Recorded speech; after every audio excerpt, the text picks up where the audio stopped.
दशम के प्यारे भैया बहनों नमस्कार।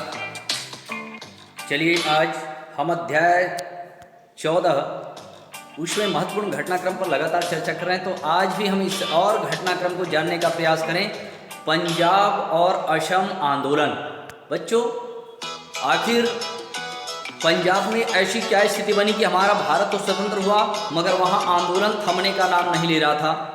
आखिर असम में ऐसी क्या परिस्थितियाँ बन गई कि वहाँ भी आंदोलन थमने का नाम नहीं ले रहा था। आइए इस पूरे घटनाक्रम को विस्तार से हम जानने का और समझने का प्रयास करें कि आखिर स्वतंत्रता के बावजूद भी पंजाब के लोगों को ऐसा क्यों लग रहा था या असम के लोगों को ऐसा क्यों लग रहा था कि हमें अपने ही सरकार के विरुद्ध आंदोलन करना चाहिए। चलो हम इस बात को समझने का प्रयास करते हैं। पृष्ठ निकालिएगा 202। बच्चों, जहाँ से हम पढ़ लिए हैं उसके आगे हम चलते हैं। क्षेत्रीय आकांक्षाओं का उभार, ऐसा शब्द आ रहा है, और सत्ता का विकेंद्रीकरण। 1970 के बाद भारतीय राजनीति में अत्यधिक केंद्रीकरण हो रहा था। केंद्रीकरण मतलब ऐसा लग रहा था कि हमारे देश का पूरा संचालन मात्र किसके हाथों में, केंद्र सरकार के हाथों में चला गया है। कांग्रेस की सरकार लगातार सत्ता पर रही है। इंदिरा गांधी उस समय ऐसा लग रहा था कि अत्यधिक शक्तिशाली बनती जा रही है, हमारी देश की प्रधानमंत्री है, और क्षेत्रीय नेतृत्व कमजोर पड़ते जा रहा है। और इसके कारण पंजाब को, जम्मू कश्मीर को, आंध्र प्रदेश को, असम को ऐसे अंदाजा होने लगा था कि कहीं ना कहीं हमारे राज्य का उपेक्षा किया जा रहा है, हमारे साथ दोयम दर्जे का व्यवहार किया जा रहा है। बच्चों, इसके कारण पंजाब और असम की जनता आक्रोशित होने लगी और उसका परिणाम देखने को मिलता है पंजाब में आंदोलन। तो आइए इस बात को हम समझने का प्रयास करें। पंजाब में बहुसंख्यक लोग सिख धर्म के मानने वाले थे। बंधुओं, स्वतंत्रता के बाद बहुत से सिखों को लग रहा था कि उनकी उपेक्षा हो रही है। वहां हरित क्रांति की बात तो कही जा रही है मगर उनको जो सुविधा मिलना चाहिए वो सरकार द्वारा प्रदान नहीं किया जा रहा है। साथ ही साथ सिखों का एक और धार्मिक और राजनीतिक संगठन शिरोमणि अकाली दल, जिसने आंदोलन का नेतृत्व किया। तो बच्चों, ये आंदोलन की मुख्य बातें क्या थी? पहली बात उसने कहा, संविधान में आवश्यक संशोधन करके राज्यों के लिए अधिक से अधिकार दिए जाएं। हमारे अधिकार सीमित कर दिए गए हैं और राज्यों को ज्यादा से ज्यादा अधिकार मिलना चाहिए, पहली बात। दूसरी बात का, चंडीगढ़ पंजाब को मिलना चाहिए, ये हमारे पंजाब का अंग होना चाहिए, ठीक है। तीसरी बात, सेना में सिखों को अधिक संख्या में भर्ती किया जाए। बोले हमारे सिखों को ज्यादा सेना में भर्ती नहीं किया जाता, ये भी हमारे साथ दुर्व्यवहार हो रहा है। फिर एक और महत्वपूर्ण बिंदु, पंजाब को भाखड़ा नांगल बांध से जो पानी मिल रहा है, बोले वो बहुत कम है, हमारे कृषि के लिए इतना पानी पर्याप्त नहीं है। और बच्चों, इन मांगों पर जोर डालने के लिए अकाली दल ने 1978 में आनंदपुर साहब प्रस्ताव पारित किया। इसमें मुख्य रूप से पहली दो मांगों को जोरदार ढंग से उठाया गया, साथ ही सिखों के वर्चस्व स्थापित करने और सिख राष्ट्र की मांग तक कर डाली। प्यारे बच्चों, परंतु उसी समय हम देखते हैं एक सिख धर्मगुरु जरनैल सिंह भिंडरावाला, इसने अत्यधिक तीव्रवादी विचार का प्रचार शुरू कर दिया और 1978 से धीरे धीरे भिंडरावाला ने आतंकवादी गतिविधियां शुरू कर दी।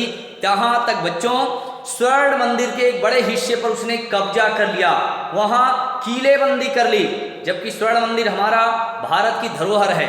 यहां तक हम देखते हैं कि सरकार के कहने पर भी उसने बात नहीं मानी और इस बात का भी अंदेशा होने लगा कि कहीं इन लोगों को पाकिस्तानी हमलावरों से भी सहायता प्राप्त हो रहा है। और इस रवैया को सरकार को नियंत्रित करने के लिए 1984 में इंदिरा गांधी सरकार ने निर्णय लिया कि सेना की मदद से हम स्वर्ण मंदिर को क्या करेंगे, आजाद कराएंगे। बच्चों, वहां पर सेना की कार्रवाई करनी पड़ी और स्वर्ण मंदिर परिसर में लगभग सेना की कार्रवाई में 500 सिख लोग मारे गए, जिसे हम ऑपरेशन ब्लू स्टार का ये नाम से जानते। बच्चों याद रखिएगा, ऑपरेशन ब्लू स्टार, जहां पर स्वर्ण मंदिर को मुक्त कराने के लिए सरकार द्वारा कार्रवाई की गई, जिसमें 500 से अधिक लोग मारे गए, उसे ऑपरेशन ब्लू स्टार का नाम दिया गया है। बच्चों, इसके बाद सिखों में भावनाएं और भी भड़कने लगी और जगह जगह दंगा फसाद होने लगा। यहाँ तक इसका परिणाम ये दिखने को मिला कि इसका गंभीर परिणाम हमारी देश की महिला प्रधानमंत्री इंदिरा गांधी की एक सिख अंगरक्षक ने ही हत्या कर दी। इंदिरा गांधी की हत्या की प्रतिक्रिया के रूप में देश में अनेक भागों में सिख विरोधी दंगे होने लगे, जगह जगह लूटपाट, डकैती, हत्या, मर्डर जैसी घटनाएं घटित होने लगी। और बच्चों, ऐसी स्थिति बनी कि उस समय पूरे देश में कर्फ्यू लगाना पड़ा, जिसमें हमारा डोंगरगढ़ भी शामिल रहा है। जो पहली बार कर्फ्यू लगा, इंदिरा गांधी की हत्या जिस समय हुई, उसी समय भारत में हमारे डोंगरगढ़, पूरे भारत में यहाँ तक डोंगरगढ़ में भी कर्फ्यू लगा बच्चों। और इसके बाद हम देखते हैं कि उसकी हत्या के बाद राजीव गांधी अक्टूबर 1984 में प्रधानमंत्री बने, और जब कांग्रेस को इसमें अभूतपूर्व सफलता मिली तो उसने पंजाब के लोगों के साथ एक समझौता रखा, प्रस्ताव रखा, जिसे राजीव लोंगोवाल समझौता के नाम से जाना जाता है। और इस समझौता में सहानुभूतिपूर्वक विचार करके पंजाब की बातों को सुना गया, माना गया, तब जाकर यह आंदोलन समाप्त हुआ। ये रहा पंजाब का आंदोलन। बच्चों, एक और आंदोलन, असम आंदोलन, ये दोनों घटना महत्वपूर्ण है बच्चों, ध्यान रखिएगा। असम में क्या बातें हो रही थी?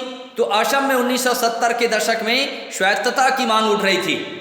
असम के लोगों को ये लग रहा था कि हमारे जो संसाधन है हमारे राज्य के, इन संसाधनों का दूसरे राज्य में उपयोग किया जा रहा है। केंद्र सरकार हमारे संसाधनों का अन्य राज्यों में उपयोग करती है। साथ ही असम की चाय बागानों में कलकत्ता की कंपनी का नियंत्रण था। यहाँ तक असम से खनिज तेल निकालकर दूसरे राज्यों में शोधन कारखानों में उसका उपयोग किया जा रहा है।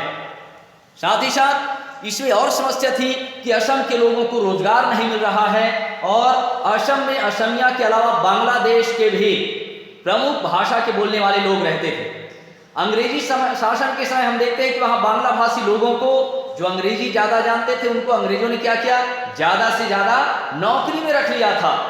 और इससे असम के लोगों को लगने लगा कि कहीं ना कहीं हमारे साथ दोयम दर्जे का व्यवहार किया जा रहा है। बांग्ला भाषी सरकारी कर्मचारी, उनके साथ दोयम दर्जे का व्यवहार, मतलब ऐसा व्यवहार कर रहे थे कि जैसे असम के लोग निम्न हैं, बांग्लादेश के लोग श्रेष्ठ हैं। और इन सभी बातों को लेकर असम में भी आंदोलन हुआ, और 1975 से लोगों की यह भावना सामाजिक आंदोलन में बदल गई। अखिल असम विद्यार्थी संघ, उसने पूरे असम में आंदोलन कर दिया। बच्चों, यहाँ तक जगह जगह हड़तालें होने लगी, धरना होने लगा, प्रदर्शन देने लगे, असम बंद का आह्वान किया गया। सांस्कृतिक तथा जनसांख्यिकी पहलुओं के अलावा इस आंदोलन के कुछ महत्वपूर्ण आर्थिक पक्ष भी थे। असम आंदोलन की प्रमुख मांगे थी, क्या क्या थी? पहली बात तो कहा गया कि विदेशियों को यहाँ से निकाला जाए। बोले कौन विदेशी? बोले बांग्लादेशी लोगों को यहाँ से वापस भेजा जाए। फिर क्या कहा गया कि हमारे स्थानीय लोगों को ज़्यादा से ज़्यादा रोजगार में प्राथमिकता दी जाए। फिर उसके बाद कहा गया कि हमारे संसाधन जितने हैं उसका उपयोग असम में होना चाहिए, अन्य राज्यों में नहीं भेजा जाना चाहिए। इस प्रकार से असम की जनता ने केंद्र सरकार के विरुद्ध आंदोलन कर दिया, जगह जगह हड़तालें होने लगी, और अंत में परिस्थिति एक सांप्रदायिक रूप में आ गया कि बांग्लादेश, जिनको वापस भेजने की बात कही जा रही थी बच्चों, तो बांग्लादेश के बारे में मैंने बताया था, यह पाकिस्तान का ही अंश था। और यह ज़्यादा से ज़्यादा यहाँ कौन थे? मुस्लिम समाज के लोग रहते थे। तो लोगों को यह सांप्रदायिक रूप में समझ में आने लगा, जबकि यह मामला सांप्रदायिक नहीं था, और यह मामला अब हिंदू मुस्लिम का बन गया। और इससे लगातार असम में तनाव बढ़ता गया, लगातार आंदोलन होने लगे। 1961 और सरकार ने अब निर्णय लिया कि बोले ठीक है, जो 1961 से पहले से जो बांग्लादेश से आए हुए हैं, बोले उसे हम नागरिकता देंगे, और बाकी को हम चुनाव में मतदान देने का, नागरिकता का अधिकार नहीं देंगे, और जो बाद में आए हैं उसे वापस बांग्लादेश भेज दिया जाएगा। इस प्रकार से सरकार और वहाँ के असम के आंदोलनकारियों के बीच का मार्ग निकला, तब जाकर के यह आंदोलन समाप्त हुआ। इसी प्रकार आगे कई नए राज्य बनाने और अन्य क्षेत्रीय आकांक्षाओं को लेकर आंदोलन हुए बच्चों, जिसमें मिजोरम, उत्तराखंड, तेलंगाना, झारखंड और यहाँ तक हमारा छत्तीसगढ़ राज्य जो अलग से उभर कर आया, वो ऐसे ही अपेक्षाओं, आकांक्षाओं का ही प्रतिरूप है, जिसके कारण कई राज्यों का गठन हुआ, जिसमें आज हमारा छत्तीसगढ़ भी शामिल है, जो 1 नवंबर 2000 में अस्तित्व में आया। तो ये रहा पंजाब और असम आंदोलन। अगले वीडियो में पंचायती राज और सत्ता का बहुत ही महत्वपूर्ण टॉपिक के साथ मिलते हैं। तब तक के लिए इस वीडियो में बने रहने के लिए आप सभी का धन्यवाद।